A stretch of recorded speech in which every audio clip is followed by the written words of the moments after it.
به ونصلي ونسلم على رسوله الكريم.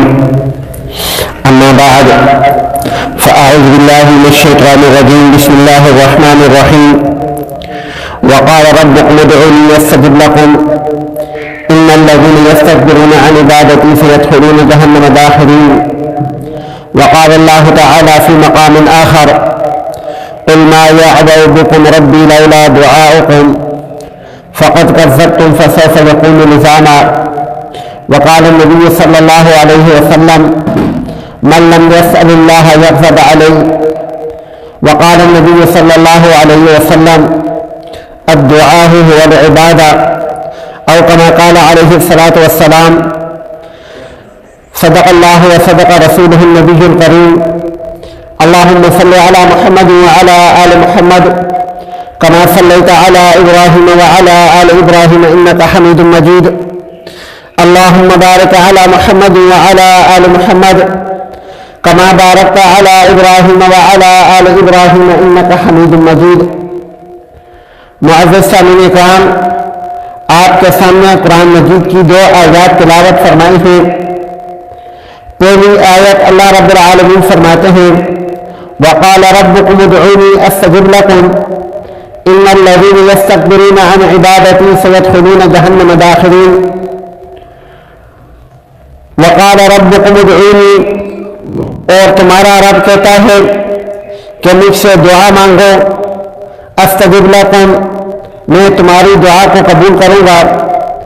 ان الذين يستكبرون عن عبادتي، جو لوگ میری عبادت سے تکبر کرتے ہیں، سیدخلون جہنم داخرین، ان قریب میں ان کو ذلیل کر کے جہنم میں داخل کروں گا۔ دوسری آیت مبارکہ آپ کے سامنے تلاوت فرمائی ہے۔ اللہ رب العالمین فرماتے ہیں: قل، اے میرے پاک پیغمبر صلی اللہ علیہ وآلہ وسلم، اپنی امت کو یہ بات سمجھا دیں: ما یعبأ بکم ربی لولا دعاؤکم، کہ اگر تمہاری دعائیں اور التجائیں نہ ہوتی تو میرا رب تمہاری پرواہ نہ کرتا۔ فقد کذبتم، پس تم تو حق کو جھٹلا چکے ہو۔ فسوف یکون لزاما، ان قریب ہی اللہ رب العالمین کا عذاب تم کو لازم پکڑنے والا ہے۔ اور آپ لوگوں کے سامنے دو احادیث مبارکہ ذکر کی ہیں۔ تاجدار مدینہ صلی اللہ علیہ وآلہ وسلم فرماتے ہیں: الدعاء هو العبادہ، کہ دعا عبادت ہی ہے۔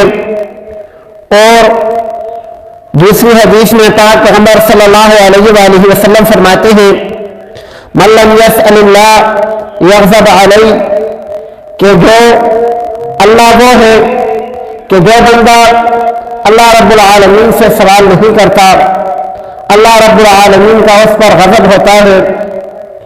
تو آج کی میری بات کا موضوع اللہ رب العالمین سے مانگنا ہے، اور صرف اللہ ہی سے مانگنا ہے، اللہ کے علاوہ کسی سے نہیں مانگنا۔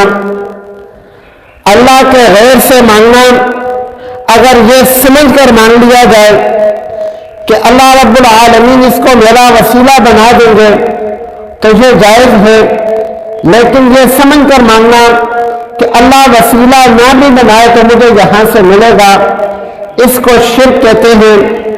تو کسی سے اللہ رب العالمین کو یہ دعا کر کے کہ الہ العالمین مجھے یہ چیز نصیب فرما، اور پھر کسی انسان سے کوئی چیز لینا اور یہ سمجھنا کہ اس بندے سے مجھے یہ بے نفع ہوا ہے تو یہ الہ العالمین نے اس کے دل میں بات ڈالی ہے، اس لیے مجھے اس سے نفع ہوا ہے۔